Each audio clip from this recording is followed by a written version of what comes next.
What's up, everybody? Welcome to the Smoke Tire Podcast. This episode is brought to you by Roman. What is Roman? It's ED med, guys. It's ED. Listen, talking about erectile dysfunction is not easy.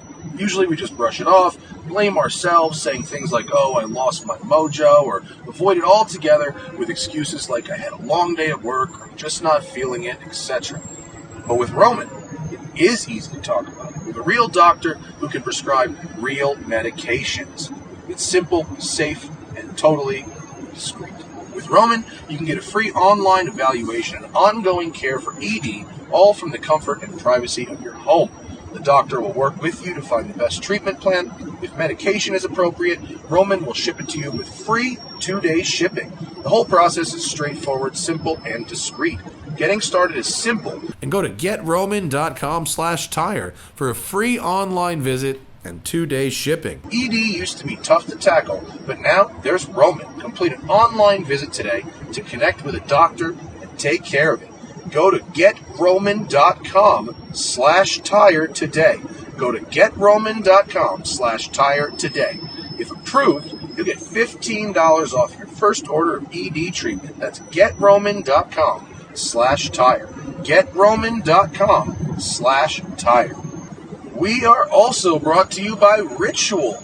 Get this, Ritual is a ritual for you in your health, right? Ritual is a subscription vitamin plan that is designed for you and your health. Men's diets are way behind where they probably should be. Over 70% of men don't get enough vitamin E, and 97% of men don't get enough vitamin D from their diet. I know I personally didn't get enough vitamin D, even though I live and work in the sun half the time, but my doctor even prescribed me a ton of extra vitamin D. But fundamentally, some men, and I put myself here, overvalue exercise and undervalue nutrition. And they think if I look healthy, I am healthy. But there's more to health than meets the eye. Ritual is introducing Essential for Men, the obsessively researched multivitamin that's formulated to help fill nutritional gaps in men's diets. I started taking multivitamins a couple years ago, and it really has helped me with my recovery. It helps me when I can't eat all the vegetables I need to eat when I'm on the road. It helps me keep my immune system good, especially that vitamin D right now. And this stuff is really, really ideal for these purposes. Ritual's your new type of two-a-days, from helping support heart health, normal muscle function, and normal immune function. This tiny step can have a big impact. And this subscription-based supplement is easy to start and easy to snooze. It's only about $1 a day to have essential nutrients delivered to your door. And here's where the delivery system is good. I almost always run out of my vitamins. I just don't make time to go buy more before I run out. Ritual solves that. They send more to you before you run out. Step up your nutrient game with Essential for Men. 10% off your first 3 months when you visit ritual.com/TST and start your Ritual today. That's 10% off during your first 3 months at ritual.com/TST. 10% off for your first 3 months at ritual.com/TST. We're also brought to you by Crown & Caliber. Guys, they are back. Crown & Caliber has a really fun contest going on right now. They are giving away a $4,500 gift certificate to Crown & Caliber. That'll get you a Rolex, an Omega, Panerai, Breitling. It'll get you something from almost every brand they sell at Crown & Caliber. The drawing ends September 4th, and the winner will be announced September 12th. So go to crownandcaliber.com/Matt. crownandcaliber.com/MATT to enter. crownandcaliber.com/Matt to enter to win a $4,500 gift certificate. Get the watch of your dreams at crownandcaliber.com/Matt. All right, on this episode, I am in Jackson Hole at the Snake River Lodge, having just finished adventure drives. Zack is at home, having just finished a week-long camping trip at high altitude. We're catching up. We're talking about the Urus. We're talking about road tripping in coronavirus, and we're talking about a whole lot more. It's the Smoking Tire Podcast. Here we go. It's the Smoking Tire Podcast, man. Oh, Zach's got the fucking bears going on. Okay, here we go. Well, what are you talking about? What's going on behind me? I'm not paying attention. I'm just out in the woods, man. You know, Just with your bear spray? Just a mountain man. I had to leave that in Canada, so I have no bear spray. I saw some people carrying bear spray in this town that are not the type of people you would expect to be carrying bear spray. For instance, like a very well-dressed young black man who looked like he probably was dressed to like sell real estate or something, who was walking through Yellowstone National Park, freestyling to himself, but with a big can of bear spray clipped on his fashionable backpack. Wow. I was like, oh, that's how important bear spray is. That's how, yeah, that's exactly This how. dude is going to fuck his outfit right up for bear spray. Yeah, a man who pays lots of attention to his outfit is going, this doesn't accessorize at all, but it's going to. Correct. So this is the call-in show. I have just finished the Adventure Drives road trip. I've driven 2,300 miles so far in the Lamborghini Urus across the Pacific Northwest, and calling into home from the Snake River Lodge here in Jackson Hole, Wyoming. And I found out when I got here, or just before I got here, that the Snake River Lodge is actually owned by a friend of mine, this cool dude named Doug, who has a real cool fucking car collection. And I see him at all the LA Cars and Coffees. He's a hotelier. And he found out, I texted him, I was like, oh, we're going to be staying at your place. And he sent a lovely bottle of wine to the room for me and Hannah and gave me some swag. It was very nice. And he was like, awesome. I was like, oh, I'm going to be doing a podcast later. You know, I'll shout you out. He's like, oh, do you need a suite to do the podcast from? And I was like, no, thank you. I was going to do it from the fire pit on the outside, where like last night I ripped like a 340 megabit upload speed out there while having a cigar. And I was like, oh, dude, podcast at the fire pit. But that didn't work out. So instead we're on like the back porch of the hotel. Yeah, definitely smoother here, but that's very cool. And what are you drinking? And it's not Doug DeMuro. Everyone's asking. Everyone's probably already listening going, no, does Doug DeMuro own the hotel? No, he does not. Doug DeMuro doesn't have a hotel. So Rob and I had some fans in Montana come bring us some Montana bourbon. And I'm embarrassed because I don't remember the gentleman's name. It was a guy and his wife or girlfriend, and they had driven up from somewhere and 4 hours away in a Ferrari 430. And it was like a young guy, and it seemed like, you know, the 430 was like his dream car. He was very stoked on it. I think he bought it from some other YouTuber that had fire damage or something, which I was like, really? What? Okay. But he brought us this Montana. This is Montgomery American single malt whiskey. And he brought us a couple bottles of that. And so I figured I would try it because the Whistle Pig, as it turns out, that I was drinking with Rob last show, turns out that's like $200 a bottle. So I've got like 3 of those that are left over from the event. So they're coming home with me. Was that swag from the event, or do you? Yeah, that was good quality swag. That's really good swag. And it was smart. It was smart of Rob, because Rob getting a liquor sponsor, it means like, yeah, we got good whiskey to drink, but it also means that like he was aware correctly that there would be very few places to drink, and in fact that there's a pandemic going on, and so even if bars are open in some of the places we were going to, I didn't necessarily want to hang out at a bar.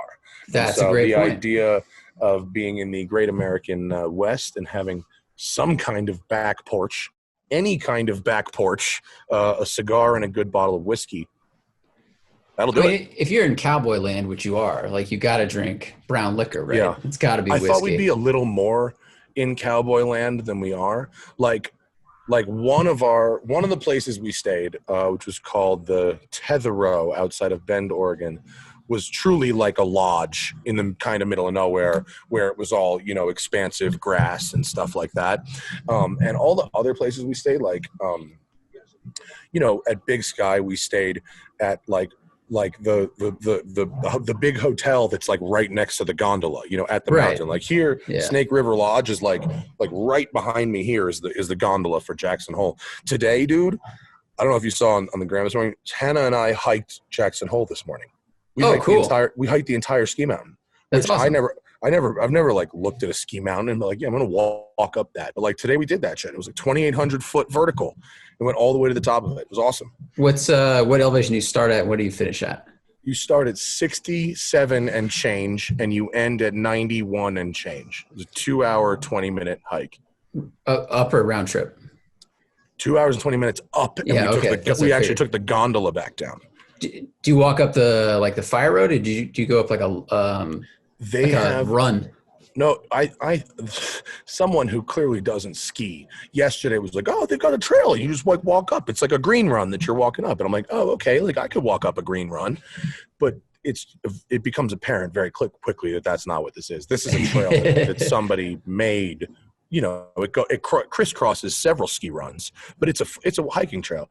But oh my God, by the time I got to the top, I mean, we were taking about 30 steps and then having to stop, for 30 seconds and taking 30 steps and stopping for 30 seconds. So it was tough. But you did a lot of hiking too, altitude. How'd it go? I did. We were camping at 10-7 and I did a solo hike. I went with my dad and his friend. They're both like 71 years old. So we did some day excursions, but kind of like 3-hour excursions. And they were like, you probably need more exercise than this, because I was getting bored. They're like, why don't you hike Mount Star? So Mount Star is above a pass I crossed before, and it's about 12.8. Oh God. So I got up at like 5 a.m. on Wednesday and left camp, and it was I think I was at the top of Mount Star at 9 a.m. So it was like a 3-hour walk up there. And some of it was cross country, which is really cool. Like you go off trail and you just go, I'm going that way. And you just figure out how to go, which is more interesting, instead of kind of taking because the trails up there were a little busy because it's July. Right. And a lot of other vacation options are closed.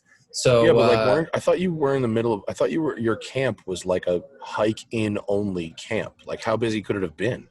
It is, but we didn't camp in as remote a place as last time. We camped this place called Little Lakes Valley, which is one of the most beautiful places I've ever been to. But it has a parking lot at 10,000 feet. So a lot of people do day hikes in there. It's kind of like you can go there and hike 3 miles in and be at our campsite. So 3 in and out with only a couple 100 feet elevation isn't like a big deal. There's a lot of people day hiking. Some are prepared for day hiking and some are not.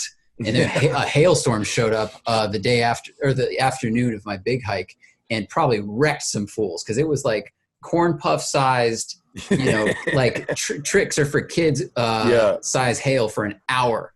Yeah, it was gnarly. But so I hiked up to Star Mountain. I sat on the edge of this sheer cliff, and I have never been worried about earthquakes until that moment. I was like, oh yeah, that's when these are a problem. Down. Yeah. I'm dead. No, so that pretty much puts my hike to shame. But it was hard as fuck still. I mean, I can't imagine how hard that must have been, especially without a trail. Like, I'm not fucking with that. We're clearly different people. I was only off trail for like 40% of it, but it's just, altitude, and you just kind of get going. Hannah and I, I mean, we've been at altitude we've been at like 6 the last couple of days. Like Yellowstone's at 6, Teton was like 6, 7. I didn't really feel altitude problems until I got almost to 9, and then it was like it's kind of hard to breathe now. Yeah. It was hard to breathe. I was also very tired. You do way more cardio than I do. Like you could totally do any of these higher peak things. Yeah, I just need to adjust for a little bit. This one, though, I was like, it's just like the fucking LA hikes. There's like some super hot second wife, in Lululemon with like a $60,000 Rolex and a Starbucks, just chatting it up as they just blow by you 2/3 of the way into this hike. And I am drenched in sweat, huffing and puffing. And I get it. Like, I'm kind of fat, but still I do, like you said, a lot of cardio. Yeah. And Hannah's my wife is petite and very fit and also does a ton of cardio and exercising. And these people just, some of these, I mean, a couple, I get it. Like a group of like, 20-year-old, 25-year-old, guys like fresh out of college, athletic looking dudes walk by you, like, smoke you on the trail. Like, all right, cool. I get it. Like super athletic woman, like, rock climber type person just smokes you. Like, all right, the occasional freak, like running up the trail. You're like, oh, you're not even human. But it's the one that's like, they're 2/3 of the way up. They've climbed like 2,000 feet. They're not sweating. There's no sweat. They're holding a fucking Starbucks, and you just go, what species are you? We just get Botox everywhere because Botox blocks sweat. Like you actually, a friend of mine had a sweating problem in college, and he's like, I could get Botox injected in my armpits because it I've plugs heard of the people sweat doing glands. that. Yeah. So there's But those then people. don't you just fill up like a balloon? Like when I think it goes where does it elsewhere. go? Then you sweat out your eyelids or something terrible, you know? Yeah, there were two people on this trail that were very opposite and the same. One was a 65-year-old man carrying a full week-long backpack, and I crisscrossed the trail with him. He was ahead of me by about 50 feet. I never caught up to him. And I was wearing a 20-pound pack, and I thought I was walking fast. And then there was a kid who was 20 carrying one water bottle and just jogging. And he just jogged up to the same pass I did and back down. Like, you must just live here. I don't know. These people? I mean, I think there's a lot of activity that goes on this mountain here. So there's a lot of locals doing biking and all kinds of stuff. Like there was like a third of the way up the mountain was like a full on like exercise class. Like they walked like what? Yeah, you know, people carry some weights up and then do. That's why you moved to Jackson Hole, I guess, to do shit like that. Yeah, I guess you fill your life with activity, and a lot of it just has to take place on the mountain. Yeah, but as you pointed out a few minutes ago, there's not a lot of other vacation options besides stuff like this. And so right now in Jackson Hole, it's 20% up tourism from last year. Whoa. So like Hannah and I went to town to like grab some, you know, souvenirs and whatnot, because we're leaving tomorrow. And like, it was so busy that that we were both wearing masks, like outside fully, like fully, as soon as we got to the car, it's like, yep, masks, like not, you know what I mean? It was like Times Square busy. So is the hotel full and like beyond capacity because it's 20% more tourism, or is it? I mean, the hotel's busy. Like getting a reservation for dinner was a real challenge. Like it was is very interesting. And like we went to Yellowstone yesterday, and I'd never been to Yellowstone. It's really really cool. Yeah, it's really cool. It's all so. Yeah, have you been to Yellowstone? No, I want to go. So what it's about is geothermic activity. That's what Right. Yellowstone is. Like, you know, Yosemite is like big mountains. Zion is the canyons and the river, right? Yellowstone is geothermals. And so you've got geysers and you've got pools and you've got bubbling springs and you've got all this kind of just weird shit. It's the teenage face of the world. Right. Yeah. And in the middle of it, you've got Old Faithful, which is like the landmark of fucking landmarks, right? And so they did a pretty decent job at Yosemite of managing the crowds, but the crowds were like, oh man, it was really, really busy. The traffic getting in and out of there was insane. And so I think it's very interesting, you know, what it's like to sort of travel and have a sort of summer during the pandemic. Now, granted, I saw fairly strong mask usage, you know, in not necessarily outdoors. And actually, you know, on adventure drives, I talked about this with Rob. We had a physician with us, and not just a physician. Her name was Lily. She rules. What is Lily? She works at Columbia Hospital in New York City. Columbia, whatever. She's in the ER trauma center. Wow. And her ER had the record in March for the most number of coronavirus patients in one day. It was like 270 patients in one day. Oh, my wife just walked by. And she got coronavirus like in April. And she, you know, she's as much of an expert as you're going to find. And so we had a lot of conversations about it and, you know, about how we felt to be traveling and all that kind of stuff. And she was like, look, if you're compromised, don't travel, period.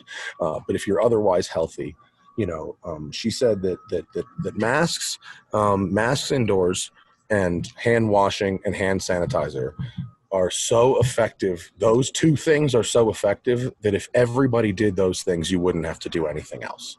Yeah. So simple. Yeah. And this is like a person who has treated thousands upon thousands of coronavirus patients.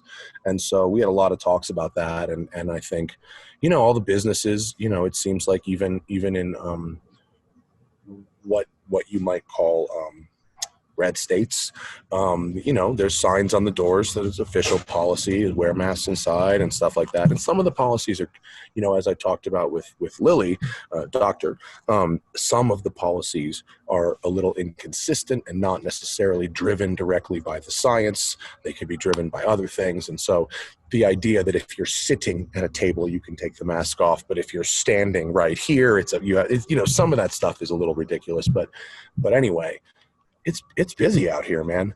It's busy out here. And actually, what's really interesting about it is the roads are so good in the Pacific Northwest. Just the transit roads are so beautiful and so nice. Totally. But there's so much traffic.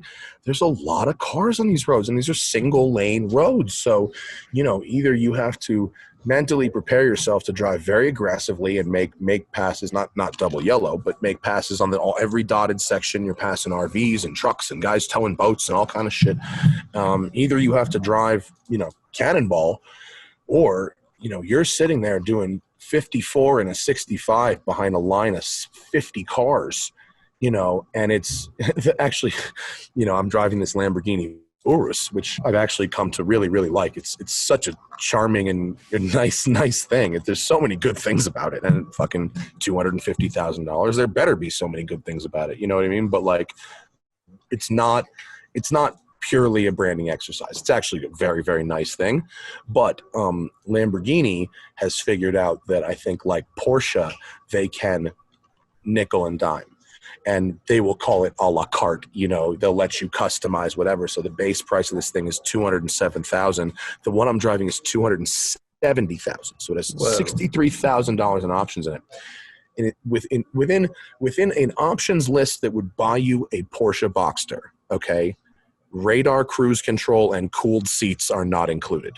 No way. So you don't get those things for $207,000 base price. Like so here's the thing. Is that like an additional tech package or something they sneak in? And the cooled seats, cooled massage seats is a package, and then the tech package is another one. I don't even know what else it has besides radar, cruise, or if that's a standalone. But I've really as anti full AVs as I am, and I've been pretty clear about that kind of stuff. Radar, cruise, especially if you're on a single lane road, that type of driving is mentally so exhausting. I think that's the best invention that cars have had in the last 15 years, honestly. Like, it's the most useful thing. It takes the most stress off the driver. It makes sitting in stop and go traffic like a totally different experience. Yeah. And because you're steering still, your brain is still engaged. Yeah.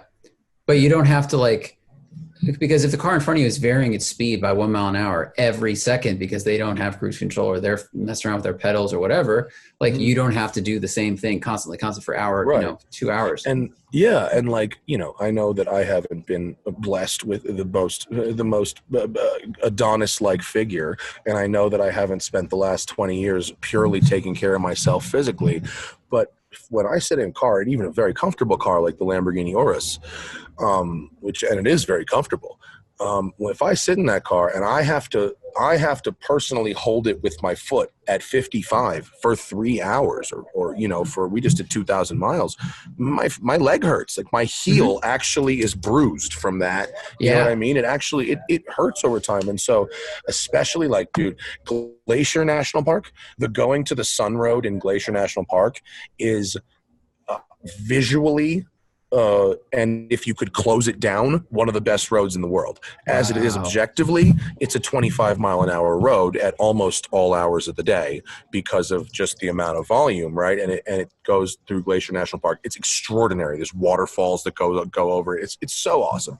And we drove it. Hannah and I got up very early in the morning to go drive that road when it was less busy and to hike. Up there, we hiked on a glacier, which was so awesome.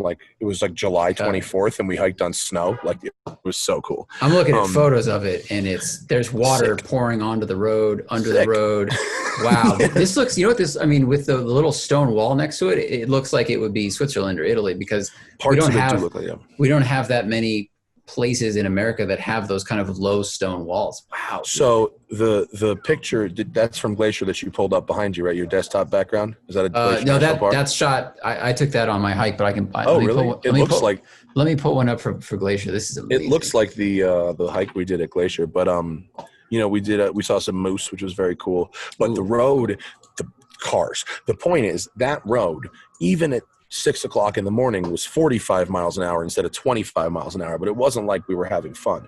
So these national parks, radar cruise, really would give you just enough mental freedom. That's the road. Just enough mental freedom to have a look around and be able to, because you're going 25. You're not going to have like a massive crash, right, on radar cruise control. And I'm not saying you shouldn't pay attention to driving, but like just enough to look off, and just enough to make your body not be so achy and tired at the end of, because you don't want a day in the national park to like beat the shit out of you. You know what I mean? Well, also I'm sure that car companies test this a lot where they go, all right, what is an option that we know they're going to pick because they're already spending this money that we won't give them for free? Whereas like if you get a Mazda CX-3 with the right package, you know, radar cruise is going to be included. I think it's actually included in some cars just standard now because it's a great way to bring someone into your brand. But if you know someone's already shown up at the door, you just go, look, you're not going to skip this. But it's right. If I drive a new Hyundai and it's $45,000 and radar cruise is standard, I go, great. You know what I mean? Right. Every time we've driven a Hellcat, it's like standard cooled seats, right? It's $65,000, standard cooled seats, all Hellcats, you know, cooled cup holder like that. But I don't think cooled seats necessarily need to be standard. But radar cruise in a $200,000 crossover. I'm not talking about a Huracan or an Aventador. I'm talking about a crossover. I'm talking about a car that there's an Audi and a Volkswagen, you know, alternative of. You know, I bet that Volkswagen. I bet you get the Volkswagen one with it for like $58,000. That would be the interesting thing: is which cars underneath the same umbrella come with it, or which ones have it set at a higher price or a higher technology pack level or whatever. Like, huh? And I'm not trying to say, go ahead. Did it come with tech where you assumed if it has this, it should have this? The only one of those techs I would say yes to is it's got the overhead 360 parking cam, which could be sold as a standalone option, but it does have it. I mean, look, again, this is a minor complaint because this vehicle is available with this feature, and if you could just get it, right? Yeah. But do I think it's a bit whack that a $207,000 base price vehicle doesn't have something like that standard? I think that's a little lame. You know, but on the other hand, you know, this is the first, if you are a fan of Lamborghini and you are also a fan of the road trip, you know, this is the first Lambo since like the Espada. Yeah. You know, where you could really, you know, go out and take a proper, like you could go on a real road trip in this car, a real self-contained road trip. No, you know, Adventure Drives has a luggage truck so that encourages people to bring their sports cars and not worry about their luggage. And it's a great thing that they include with the trip, right? Yeah. For sure, right? Because there's a dude in an NSX. There's got no trunk in that fucking thing. There's a dude in an Aventador. There's no trunk in that. So, like, yeah, bring the luggage truck, obviously. But the Urus, you could fit a full-size adult behind me, like comfortable. My seat is on the back stops in this car, and you could fit a 6-footer behind me. You could fit like a 6'7" dude behind Hannah when she's driving. Wow. It's like a limo back there behind her. Like the Urus is big for a Lambo, but it's not like it's not a huge vehicle, right? It's a regular crossover size vehicle. When's the last time they made a 4-seater at all? Was it the Espada? Espada. No, LM002. LM002. Yeah. But you don't want to road trip that. Yeah, you're not road tripping that. Unless you're Ben Abrams, because he's a boss. Yeah. But no one else is road tripping that. But this is, if you are, you know, I think, yes, of course, purism, blah, blah, blah, Lamborghini, devalue the thing, platform sharing, okay. But it's built in Italy. It's not built in, you know, wherever the Volkswagen one is built. It's built in Italy. So there's that. It's very fast. Yeah, it is. It is. I mean, it's really, really fast. Like I just drove across a very long distance with a fleet of very fast sports cars, and this was not a problem for me. It's invisible to the people that you want it to be invisible to, such as the police. It is, because it's like it is not a subtle looking vehicle, even in it black, is when you're driving it next to a bunch of real sports cars, it blends. Gotcha. You could make it blend, or you could make it stand out depending on how you did it up. You know, the right I color. see a yellow one here a lot, so it's not like subtle, but I know what you mean. Compared, like literally, bro, the fleet got pulled over because someone in a Kia like called in racing on the highway. It was so super, super stupid. It's in the middle of nowhere, and I was leading the pack, and you know it wasn't racing because I was fucking leading, and I'm a bitch. I was going like 10 over whatever the flow of traffic was, but someone called in, someone speeding, so the cops came out. Everyone got pulled over, and I just sailed on. And the cop who asked the dude in the fucking gold Aventador, PTS gold Aventador SVJ, what was that other blue thing? Who was that? What was he driving? He was like, oh, that guy wasn't even with us. I don't even know what that was. But like, people don't know what they are yet, which is good. Except for, you know what? Like, there was a couple really older dudes, guys in their 60s, who were like, that's not a fucking Lambo, you know, whatever. But kids, anyone under 20, that's as real a Lambo as anything else. You know what I mean? Yeah. Any young person, I let a bunch of like little kids sit in it, like 10-year-olds. They were so excited. Like, that's as real a Lambo as anything else to those kids. Well, because So they've grown up term, with crossovers being everywhere. Like, that's not a new thing for them. So they go, okay, Cayenne over here and fast Audi over there. And yeah. You know, it's the first Lambo in a really, really long time that if ever, that you could just use as a car. And I mean, you can use a Huracan as a car if you're the right size and have the right life needs, you know what I mean? But I'm talking about 4 people and their shit going 2,000 miles, total comfort, you know, and that's really excellent. And there's room. You okay there?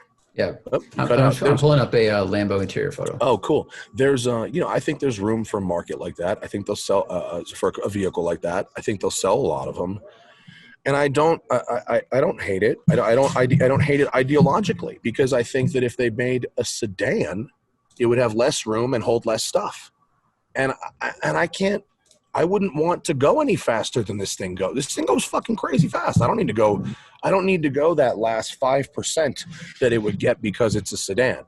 In fact, I appreciated the adjustable height and the ground clearance quite a few times on this trip. I drove on a little dirt road. It was pretty fun. Yeah, that's really, really, really key. I mean, I went on my trip. I drove my car, and just being in parking lots with 2 to 4 inch rocks, like basic dirt parking lot. But if you're in my car, stock ride height with 18s, and I was nervous about popping those things. So having something like that where you can just raise a little bit, drop it down a little bit, because the drive to the outdoors is usually great. As you've shown, I mean, the road I went up was amazing. Yeah. Great third gear sweepers. The road you went up was amazing. But when you get to the final mile, the infrastructure near there is usually like, it's more suited to a van or a truck, and then you're kind of in trouble. Yeah. And I mean, you can see in the photo behind you that you're showing as your background of the going to the sun road, like, yes, they are following some car from like the 30s, but all that traffic on that road, that's what that looks like. And so, you know, for this trip, while it's ideologically seems very cool to drive a mid-engine sports car 2,000 miles across the Midwest, the fact is, like, 85% of what we did was pure transit. Maybe it was a nice road with some sweepers and stuff, but if your car is capable of a certain level of performance, which a fast crossover in 2020 most certainly is, beyond that, it doesn't really need to go much faster. Yeah, so that interior that you've shown there, it's black and red, and art is black and blue, but it doesn't have a blue glove box. It's just black with contrast stitching. You've got all that, the carbon. I just want to show, like, if you're letting little kids sit in this is a Lamborghini supercar to them, because this doesn't look like a dull SUV interior. Like Lamborghini knows their market, and they know you want to think you want to be like, yeah, I'm sitting in a Lamborghini no matter what. So yeah, and yes, a lot of people were really into it. Women loved it. Women were like, I need this. This is what I need in my life. Wow. I think the fact that it has frameless doors is really cool. Very cool. I think that's a nice, and considering it has frameless doors, the refinement of it is extraordinary. It's really quiet in there. What it sounds like outside and what it sounds like inside are completely different. It does. I drove one in the dirt on a TV shoot, and like the dynamics with everything off on dirt it's like a rally car. Pretty good. It's real good. Yeah, it's very good. Well, the rumor is that the Super Trofeo version of the Urus, whatever you want to call it, I don't know if it's Super Trofeo, but the fast one will actually be a rally car.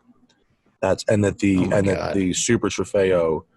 And I'm talking about the race car. I'm not talking about like a Performante. I'm talking about like they are doing, or told us that they were doing, a spec Urus rally series. I don't know if it was rally or rally. I don't know if it was rally in the woods or if it was rally cross on those European circuits.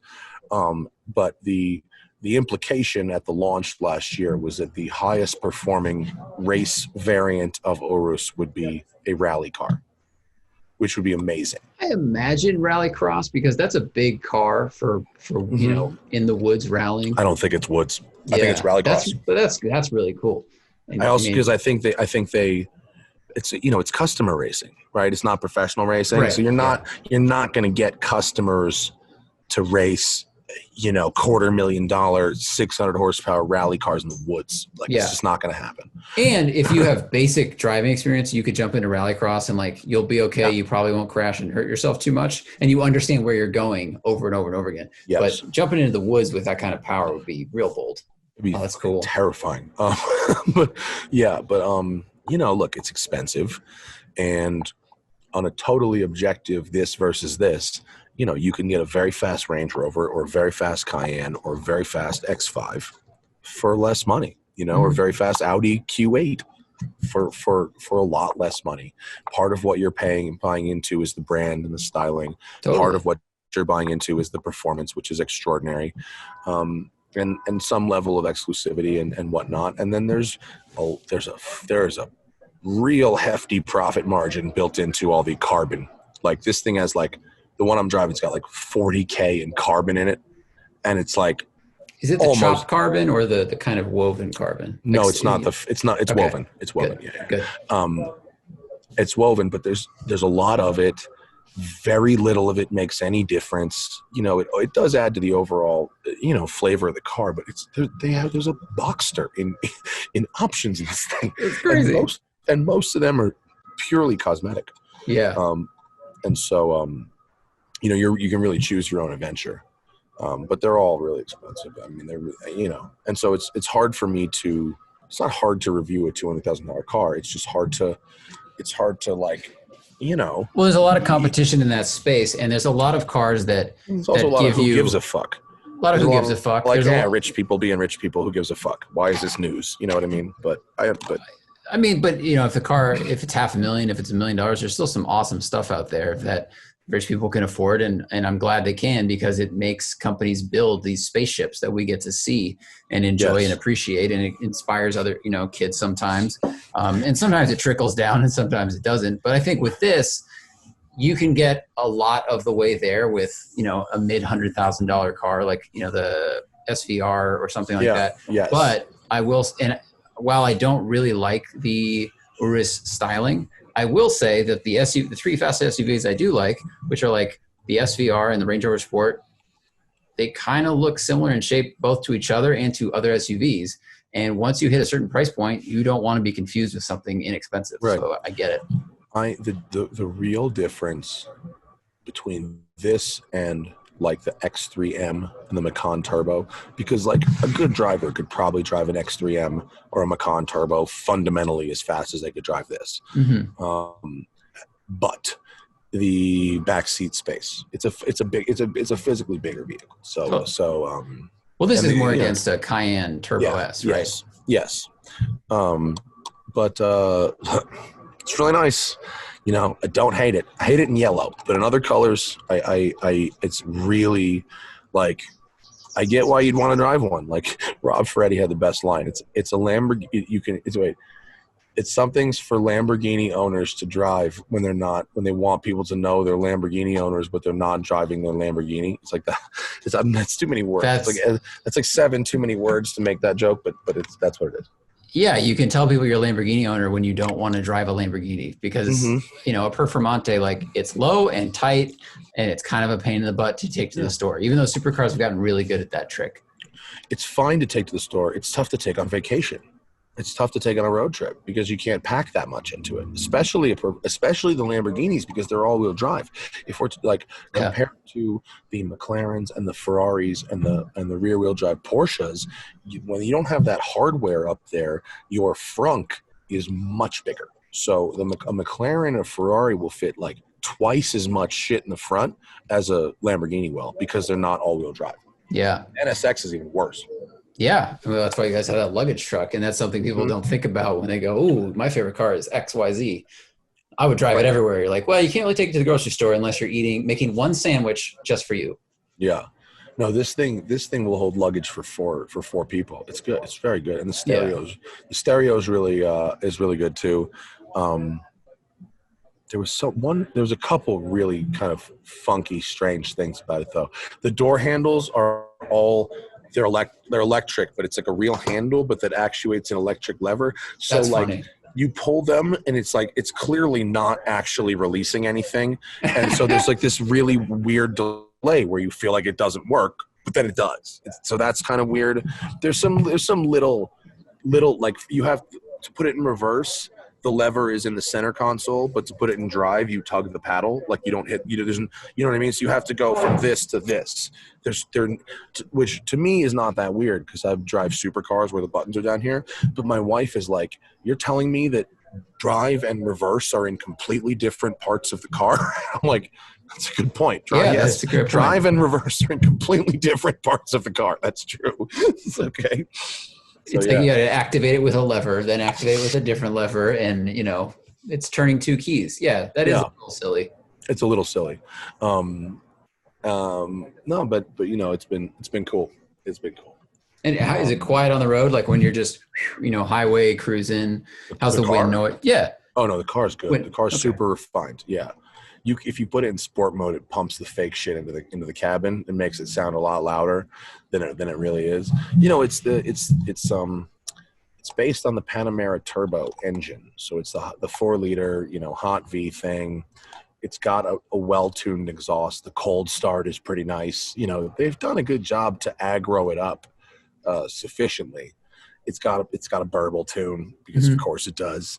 But if you put it in strata, which is just like regular, yeah, it's very quiet. It's like any other comfortable SUV.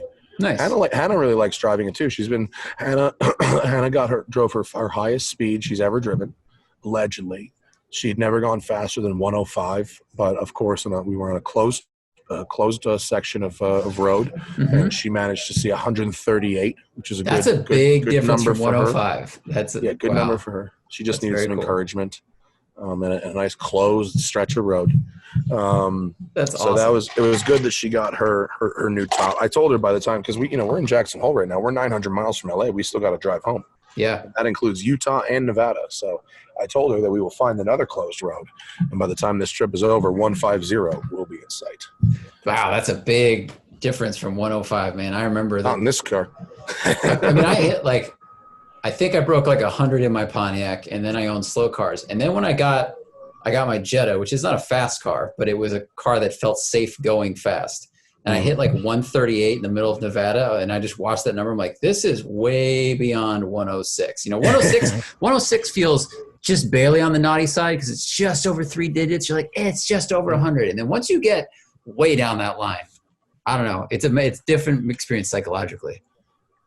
I agree. For her, she said the difference was substantial. And Yeah. afterwards, after she hit that big number a couple of times, it was really funny because she started cruising at like 110. It recalibrated, so she started cruising at like 110. Well, And especially when I bet she felt how good that car was at 130.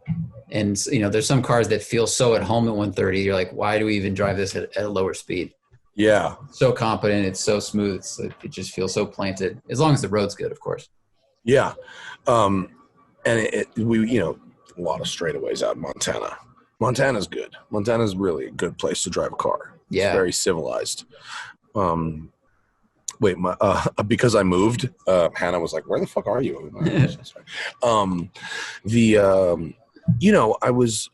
We went to Portland, which was really interesting. I bet. We were only about 5 blocks from the Wow. protests, which was really wild.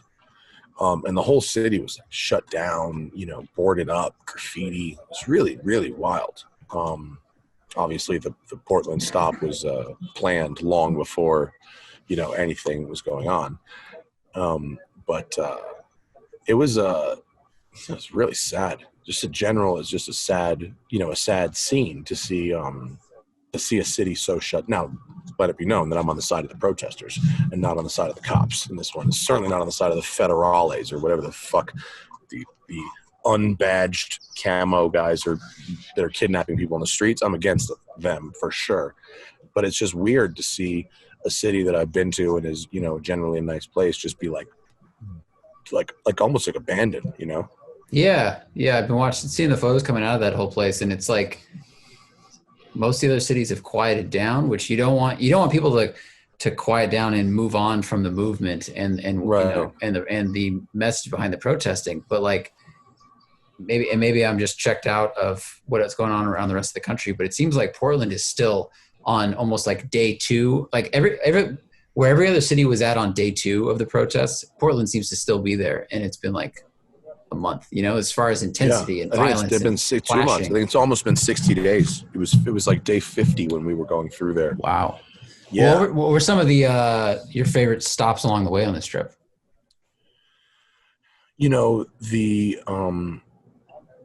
The national one of the so let me just paraphrase, or let me qualify this a little bit by saying that one of the things I really like about traveling is you can't do right now. You can't. There's restaurants, bars, museums, cultural things, because all the rules are always changing and all the rules are sort of unclear. And we went in a bunch of different states with a bunch of different standards. It especially in the beginning in Washington and in Oregon, Oregon had the strictest standards, and it was, that part of it was sort of like, I thought I'd love traveling, and getting out of LA for a while, but like this is actually kind of fucking, I'm here, but I can't do anything. It's just reminding me of what I'm not getting and not seeing, right? And of course, the point of traveling wasn't to like be able to go to restaurants and bars in another state, as opposed to my home state where that stuff is not happening right now. That wasn't the point of it at all. So that part of it was really, really strange. On the other hand, being able to see Glacier, Yellowstone, and Grand Tetons, and Crater Lake, the four national parks we went to. I'd never been to any of them. Wow. So getting to see those, getting to hike at all of them, was really important to me and really cool. And so it sounds like you guys had enough time built in around the driving to do non-driving things, which is really important, because we've both done a lot of like film trips and stuff, and you don't get to see anything besides the road and the task you're doing. But it seems like they built in enough free time for you to do hiking and see the actual sites. Yeah, I had to do the hiking. We had to depart the hotels 2 hours before the rest of the group. They didn't build that. They built in time to see the quickest version of the sites, but not the time to take like a 5-mile hike. But that's okay. That's fine. I mean, one of the good things about adventure drives is like, it's not like, one of the rallies where it's like, all right, everybody line up in the morning and we're going to do it's like, you want to go do another thing? Like I'll see you at dinner, whatever, go do another thing. Like, it's totally fine like that. So, the photographer kid that Rob had out here the last day, he was fucking bitching at me. He was like, all fucking week, I had to get rollers of the Urus. Rob told me to get rollers of every car. I couldn't get rollers of your fucking car. I was like, bro, I'm on vacation. Like, I'm not here for you. Sorry, homie. Yeah. Like it's your job to find me and get those pictures. When I'm at work, it's my job to make myself available for the camera. I was like, right now, like, I don't give a shit. I paid to be here. So. Yeah, totally. Like, hey, man, if you see me, you see me. If you don't, you don't. I'm getting up early and leaving early. So I'll be leaving tomorrow at 6 a.m. to go for a hike. You can follow me. Yeah, you're welcome to join. You want to hike? Come out, have fun. And I'm shooting everything on film. So I don't get to see my pictures for a couple weeks. I got eight rolls of Velvia 50. Shot 6 of them already. And you doing mostly landscape stuff or a mix? Landscape, cars, some people, mixing it up. Cool. But the light has been really, really good out here. The greens and the blues are fantastic. Yeah. And I hope they come out good. They come out good. The I think the town of Jackson is really cool. It was crazy busy today. I hope there are times when it's quieter than that. But it's very charming. Lots of cool restaurants, and Big Sky's really small. Whitefish is pretty cute. We went to Whitefish, Montana for 2 days. That's pretty much the nearest town to Glacier. They had the worst internet I've ever fucking used. But Yeah, they did. Aside from that, Oh my God. yeah, that podcast was rough. The further I eventually tethered to my phone as we were driving towards Glacier National Park, and the further I got away from the hotel, the faster the fucking tethering went. Yeah, it's like 4 bars on tether is faster than most Wi-Fi, and if it shows 3 bars, it might as well be 50%. Like those bars are super random and kind of a lie. Yeah. So the uploading of last week's show was a fucking nightmare. But I think tomorrow Hannah and I are going to Park City, Utah. We're gonna do some hiking there, and then we're going the next night to, I believe, the Dixie National Forest, which is a little side park sort of near Zion, much lesser known. Neither of us have been. We just want to see check it out, do a hike there. And then we drive home. We get home late at night on 29th. Wednesday or whatever, yeah. But that's like it's like almost 3,000 miles in the Urus. That's a lot of driving, and it's a thorough test. Yeah, that is a very thorough test. Was it sunny all the time? Did you encounter any like rain or? Yeah, I got 5 minutes of rain. Oh, okay. 5 minutes of rain in Oregon, and that was it. It's been beautiful. We had perfect summer weather. Wow, that's fantastic. Yeah, and I don't know what else. The people that were on this event were very chill. The driving was although it was quick, it was mostly responsible. I didn't see too much sketchy stuff, and I only saw one person did some bad math. When you're making those passes, you're doing math. One person's math is a little off. Hello, Hannah. But other, it was pretty responsible driving. It was good, and no issues, no mechanicals, no one left behind or stranded. And I think small towns just really need to work on learning what a Caesar salad is. I think I had no idea where you're headed when you started that sentence. Zero. That's hilarious. The idea that a Caesar salad is iceberg lettuce with olives and white onions and croutons and Parmesan cheese. That idea has made it to certain restaurants, and this is a real problem. I mean, wow. That's their interpretation of a Caesar salad, which does happen. You think it would be corrected Julio in the Caesar, internet, Yeah. You can look this up. There is a YouTube video for this, They're like, no, we do pepperoni pizza with salmon. You're like, what? It took in Jackson. It was so busy that it took Hannah and I an hour to get a fucking pizza that was made at a 4 level. Hi, Hannah. Do you want to come say hello to the people? Show them your fancy mask. Show us your fancy mask. Hi, Zack. How you doing, Hannah? What you got? No, I'm looking at dinosaurs on your mask. She's looking at the titties. Who is it? Baby, I'm going to go into the pool. Have fun. Hannah's going to go to the pool. You can't get coronavirus from a pool. Did you know that? I mean, you can get it. You can get it from like other people that are in the pool, but like they don't leave it behind in the pool if they leave. Oh yeah, chlorine kills everything. It kills. I mean, your hair follicles die, and those are basically made of carbon. So I think it's pretty stout. Yeah, dude. Some of the at Yosemite or not Yosemite, Yellowstone. Some of these pools, it's like they bubble with like this sort of acidic boiling water, and it just like a tree will fall in there and just like dissolve. Whoa. It's really cool. It's fucking cool.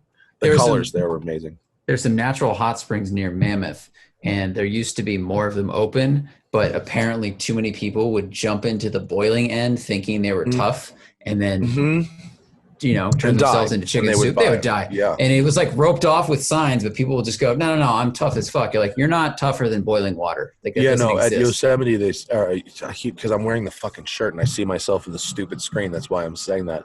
At Yellowstone, there are signs everywhere saying, this water is literally boiling and you will literally die. Like, it's And if you're lucky, it's just water. It could be like sulfuric acid. I don't know, whatever else stuff bubbles out of there. A lot of minerals and things. Yeah, there's minerals and stuff. Yeah, because the pools are different colors, right? Some of them are like yellow and blue. The different colors typically come from bacteria that grow. So what sort of sucks about it is some of the pools are like yellowy orange and it looks amazing, but that's bad. What happens is the vent from below that vents the steam that boils the water, right? That people like at Yosemite throw like rocks and coins and like throw shit into the pools. No shit. Yeah, and that clogs the vents over time. And so most of them, they actually dredge out like every year, but it clogs it over time, which cools the temperature of the water, which allow bacteria to grow at like 165 degrees instead of 200 degrees, and the bacteria turns at those really cool colors. So it's beautiful to photograph. It's like this amazing gradient. It looks like agate rock or tiger's eye stone, but it should just be blue. It should No just be kidding. very clear and blue. If we were in a harmonious ecosystem and shitbags didn't straight up like throw things into the fucking hole, it would be blue and clear. Yeah. There's a series that like a nature series that Will Smith hosts and Darren Aronofsky directed. It's called like One Strange Rock. It's all about Earth, obviously. Yeah. But they were shooting these crazy mineral pools that are super yellow and orange, but it's because all that's coming out of them is like acid. And it's one of those places where they go, we thought nothing could live here, but actually this bacteria does. But all of the people filming it and all the scientists have to wear special shoes with a special suit, special mask. Like if you breathe the air for 10 seconds, you die or pass out. It's all sulfuric acid. And stuff. Yeah, so it's the same color, but this is meant to be that way. Yeah. I thought there would be a sulfury smell. And I thought there would be more of a sulfury smell. Like if you stand in the direct path of a steam vent, right, it's a sulfury smell, but there's not just like a constant ambiance of it. You were expecting like a cow that ate deviled eggs type of smell. There is across the street a constant poo smell because there's stables and horses shitting, but that's okay. We're in Wyoming. Horses aren't terrible because they mostly shit grass. It's not great, but like when the wind changes though, you get it. We always knew it was going to rain when I was at Boulder because we'd smell cow shit, and it was like bringing the scent from the cattle ranches out in Greeley, and we go, and then snow would show up. Right. Oh, is that that's the predictor? Oh, okay. Yeah. Whenever we smelled that weather there, it was the Speaking of predictors, they're awfully good at predicting geysers at Yellowstone. They're like, this shit's going to go off between 10:15 and 10:45. And no then kidding. It does. Yeah, just that regular. Pretty good at some of them. Sorry for that kick there. Old Faithful obviously is faithful, and there's another one called, I want to say it's called Great Geyser. It might be Giant Geyser, something with a G, Great or Giant or something like that. That's the largest predictable geyser in the world. It's actually bigger than Old Faithful. Old Faithful is more predictable. This one is a little less predictable. Great Fountain Geyser. Great Fountain Geyser. That was it. Do you know, she goes 200 feet high. It's crazy. Whoa. No, maybe not Great. It might have been Giant Geyser. I think Giant Geyser and Great Geyser are different. This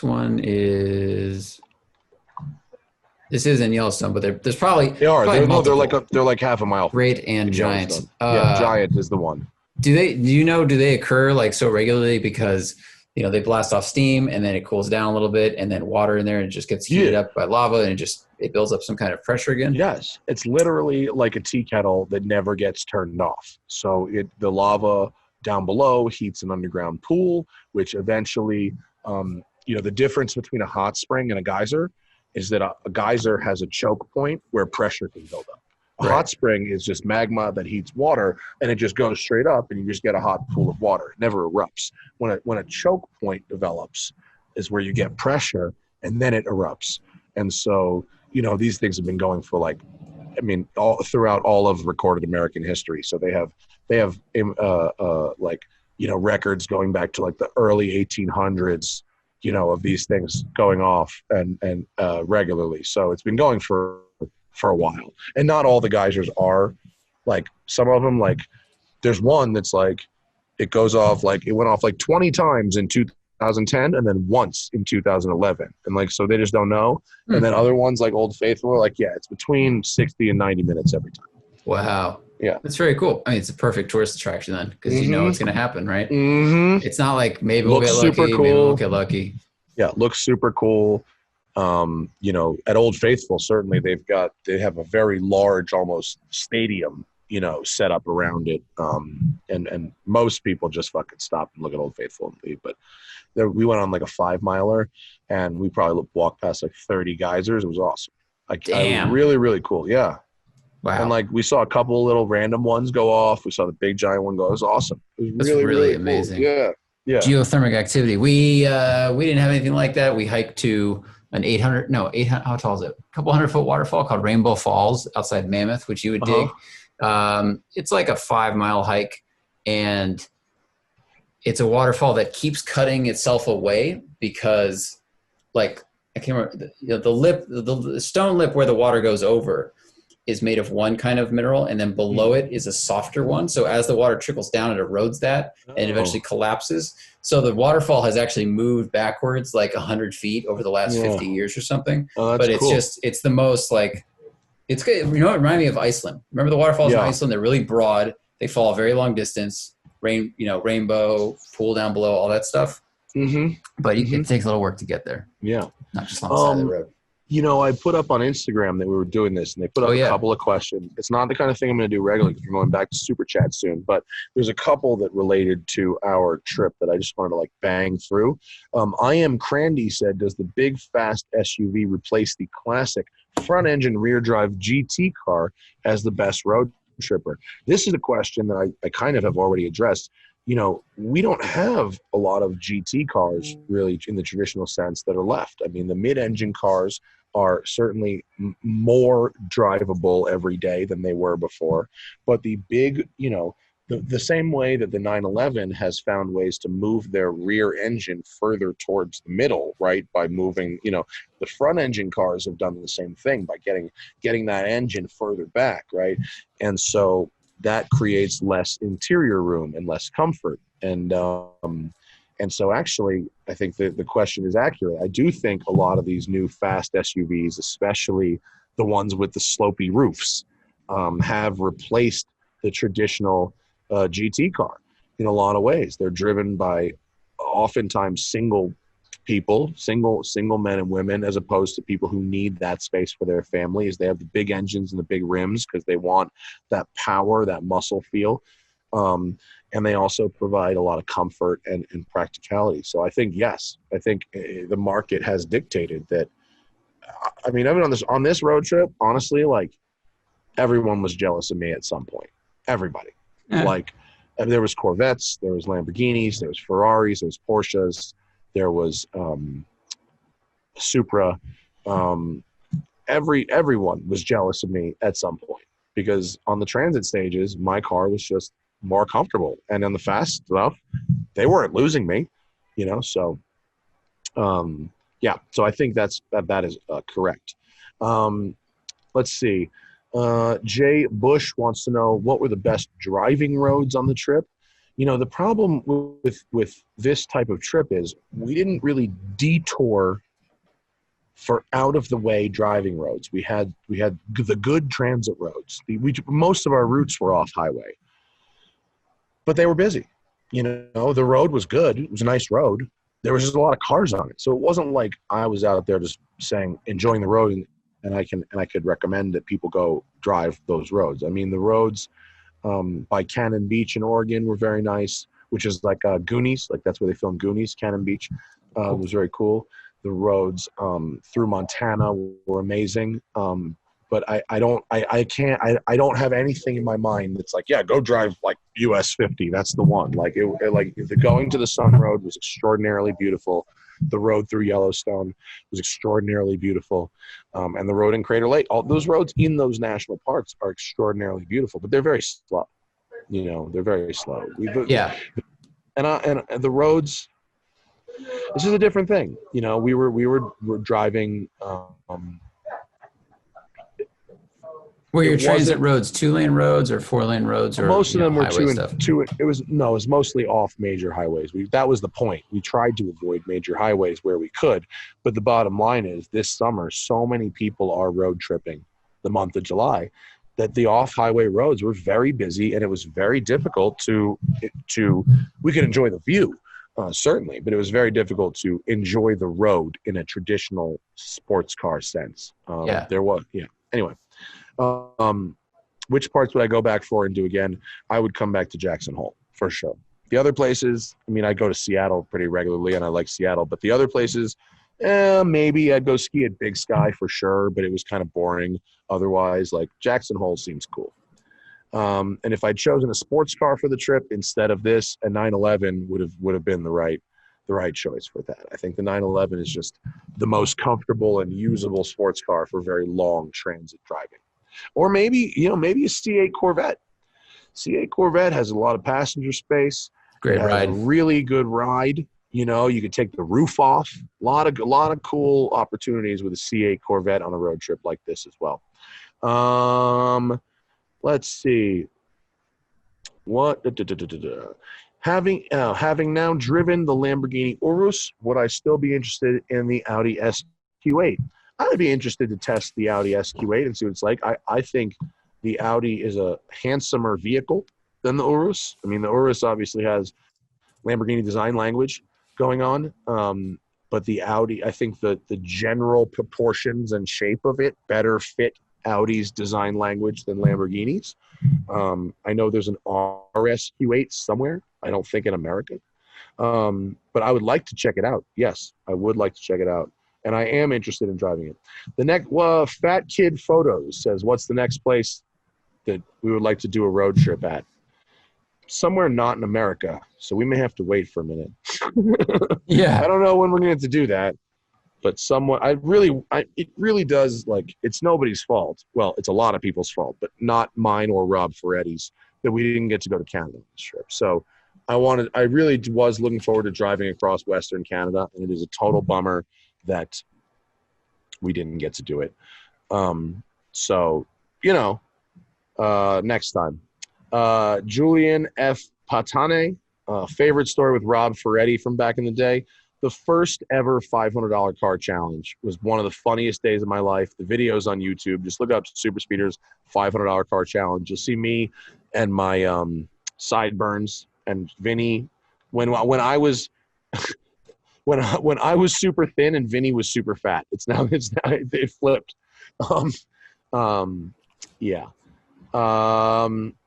Let's see. Jay Pauling Official says, would I adopt this style of organized drive for WCCS customers? No. And not for, yes, there is a reason. Back in the day, I started making videos by organizing drives, me and Larry, or the New York Motor Club. And having done 50 or 60 organized drives in my youth, I don't need that kind of headache. I don't want to be the guy who signs on the responsibility. Organizing these drives is like being the president of a fraternity. It sounds like a good idea, except what you're actually doing is agreeing to be the responsible person for whatever the worst possible case scenario is. Yeah. And whatever the biggest, dumbest meathead who's willing to do. Exactly. You're willing to go, yep, I'm in charge of that guy. I'm with that guy. I'm with that guy. I represent him. Exactly. And so I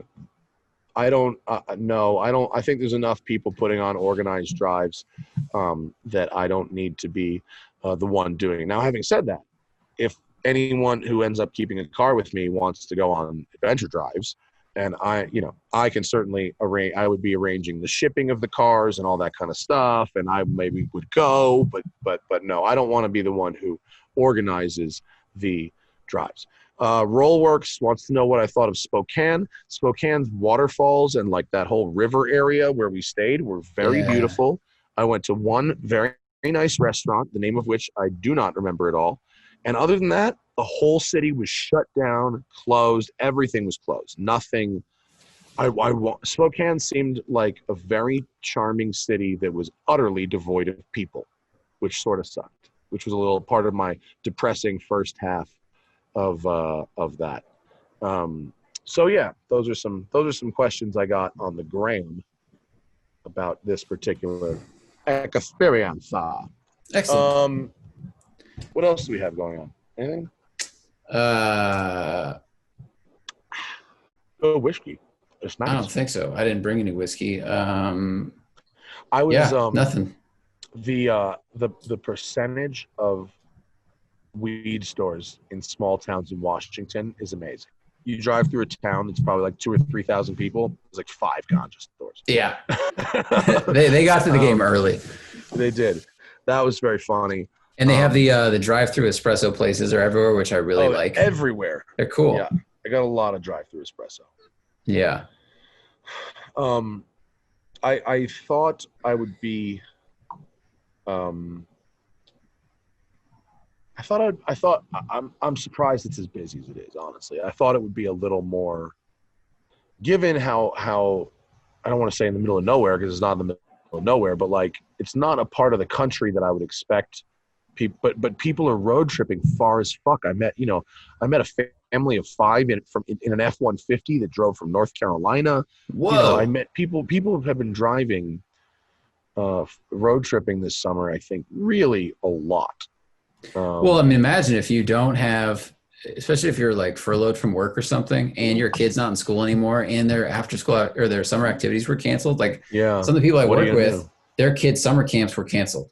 And so now they have to figure out something to do with their kids. And if they're willing to like travel to the great outdoors, stay away from people mostly, like that's your option. I mean, when I did this camping trip, I went to the same parking lot 2 years ago and it was half full. And when I went this time, it was completely full and people were parked down the road. People were hiking up a mile to get to the beginning of the trail because it was so busy.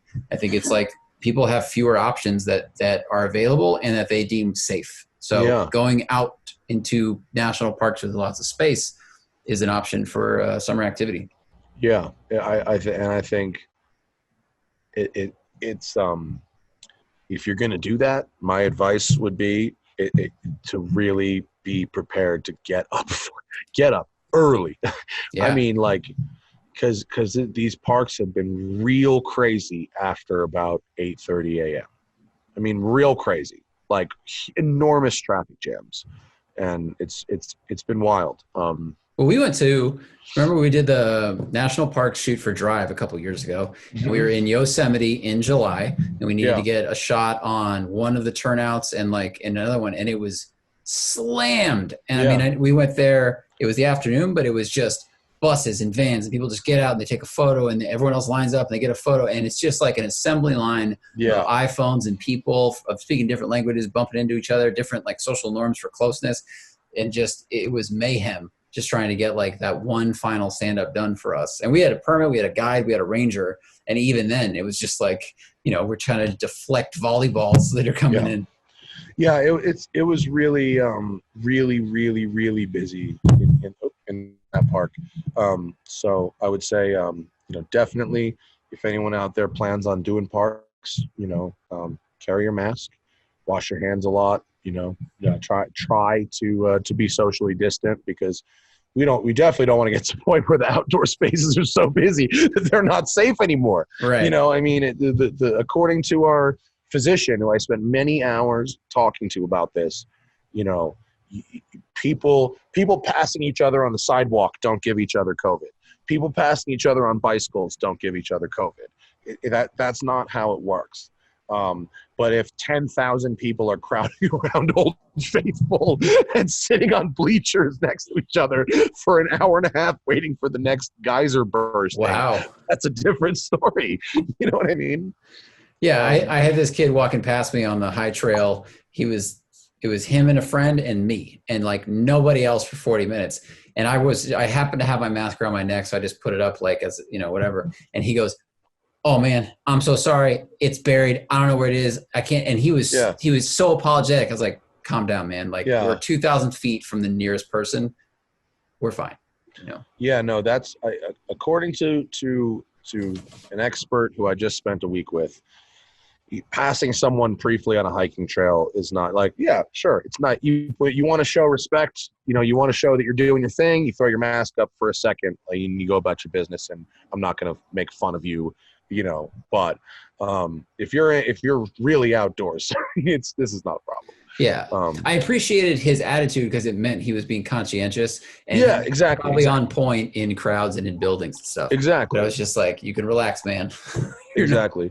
I had to say, I think that people, for the most part out here, even what I gather from just observing locals, is that the great majority is on board with that kind of shit.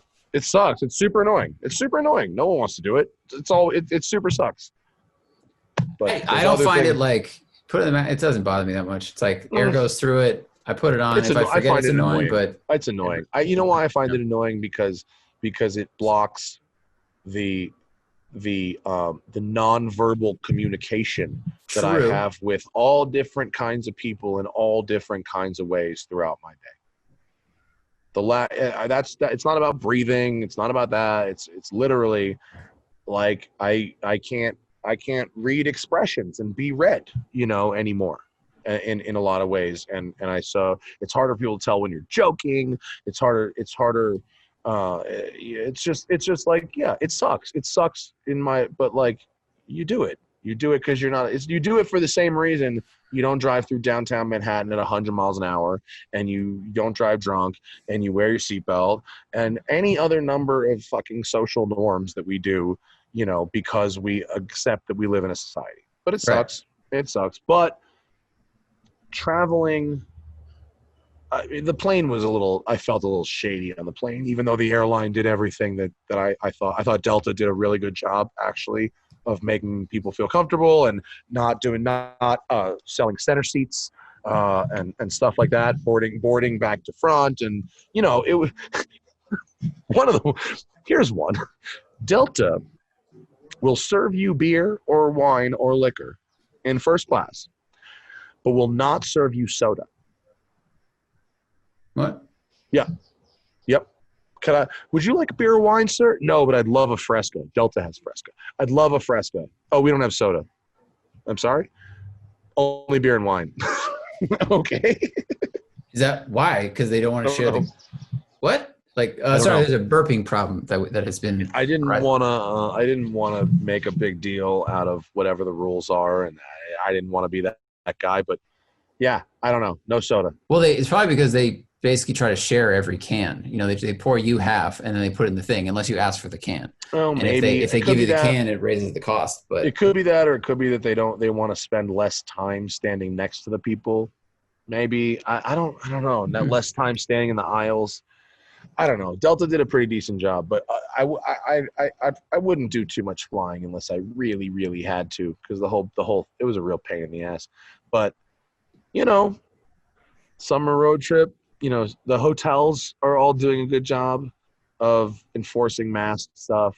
The rooms feel, clean.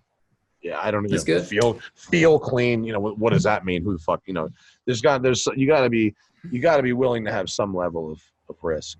Yeah. We had a doctor taking our temperature every single morning. Right. So nobody got coronavirus, or nobody, I should say, I can't say nobody got it because we got to wait a few days till after everybody gets home, but nobody brought coronavirus to the trip. That's good, because I think there was I skipped doing, what's it called? Radwood Drive. God damn it. I forget the name of it. Coastal Range. I was going to do that, and I skipped it because I got sick, and then someone after Coastal Range got COVID. And it's like, really? Yeah, for real. They didn't share it with too many people in the group, but like a person that came out of that was sick with it. So, and, you're sitting around a table or a fire all night talking to each other. Yeah. Go camping, sit far apart from people. Okay. Back porches, big back porches. Yeah. All facing the same direction. Don't want to face each other from too close. Well, it sounds like a rad trip. Sounds like a really good trip. Yeah, it was a good time. It was good. It's good to get out. I got 3 more days on the road, 3 more days of hiking, but it's been it was good to get out of LA for the first time in 4 months. I'm hoping that when I get back, we can start moving into the studio. I know. Fuck me. Any word from the Fire Marshal Bill? The holding pattern. The answer is holding pattern. Okay. All right. I haven't thought about it in a couple days. Don't think about it. Let's move on. And I'm trying Seriously. I'm trying to not. I shouldn't have brought it up. We'll move on. Yeah. You got anything else, or should we just call this while we're ahead, and I can wait till we get back to finish it up? No, I didn't have any other. There's no vehicular stories. I was off grid the whole time, so I was just walking around. That's it. Yeah, you were walking. I was driving. I'm gonna have my Instagram film photo dump when I get back, and I'm writing a story for Road and Track about the car and the experience. And so I'll have that. I didn't bring cameras, GoPros, because there's just no point. Anytime I've ever made any kind of road trip content, it's a crazy amount of work. It's a crazy amount of footage. It takes me out of the element, the fun that I'm having. It is a crazy amount of editing work and story crafting on the back end, and then 12 people watch it. I have never, ever, not just never made a profit. I've never come close. I've never not lost my ass on a road trip video. So we're not doing that. That's just so yeah. Rob made a road trip video. I'll share that shit. Yeah. If you want to have an idea of what it was like, watch that video. Exactly. Until next week, not next week, Thursday, I guess, right? It might be a little. This Thursday show might be a Friday show because I get back, I think, late Wednesday night. Yeah. We have to record on Thursday. Yeah. So sorry for the fucked up schedule, but your boy needed to go on a little vacation, and it is what it is. This show's free, bitch. The Smoking Tire podcast is powered by Shout Engine. Get your own damn podcast at shoutengine.com. It's easy. All you need is a microphone, a connection to the internet, even if you're in the Snake River Lodge in Jackson Hole, Wyoming, and something to say. 90 minutes worth, preferably. Zach, good call, buddy. Yeah, man. Good to see you. Glad we're both alive, and I'll see you in a few days. Enjoy the rest of your relaxing vacation.